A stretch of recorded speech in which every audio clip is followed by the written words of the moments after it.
Lisa Snowdon, 50, admitted she buried the domestic violence she had endured following an abusive relationship.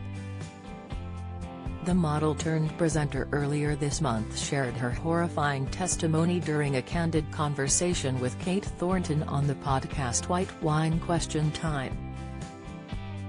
Explaining the reason why she started speaking out against domestic violence, Lisa gave an insight into the abuse she received at the hands of unnamed ex-partner over the course of several years.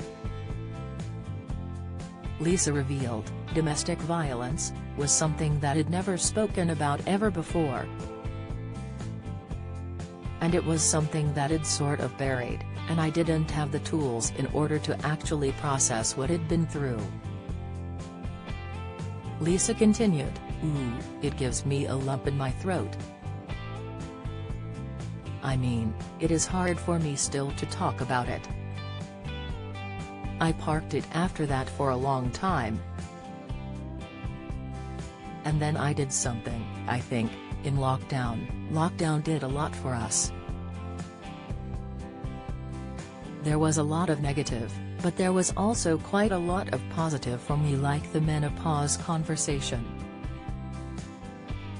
Lisa went on, I felt brave to start talking about that much more openly then. And I definitely did something on the domestic violence and the pain and the hurt that I'd been through. Lisa is now happily engaged to her fiancé George Smart, who proposed in 2017. The pair were due to get married in Japan in 2020, but the ceremony was cancelled due to the pandemic. As well as opening up on her previous experience, Lisa has also recently become an advocate for female health issues.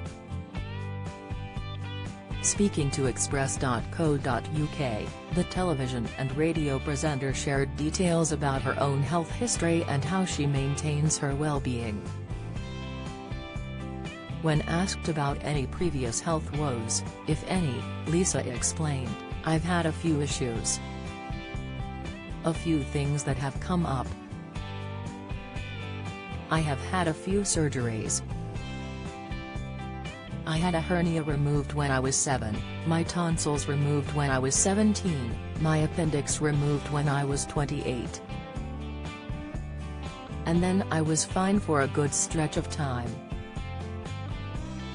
Then I got admitted to hospital for meningitis and glandular fever. So I was a bit poorly, then, and it had a bit of a knock-on effect with my energy levels and my brain concentration. The broadcaster went on, obviously, your brain swells up when you have meningitis, and so, there were a few years where I felt different, like I had to conserve my energy and know when enough was enough. And then I had COVID twice. So other than that I have been pretty fit and healthy. Although it doesn't sound like it. Just organs removed every 10 years. Joking about her favorite treats, Lisa admitted that a little bit of what you fancy does you good, before explaining what that means for her personally. She said, so I do have a drink. I do like to have chocolate and snacks, but I think it is about balance. I don't want to deny myself too much, but I like to have certain things put in place. For example, at the moment, I am trying not to drink during the week. But that means when Friday night is coming I get really excited. Lisa concluded.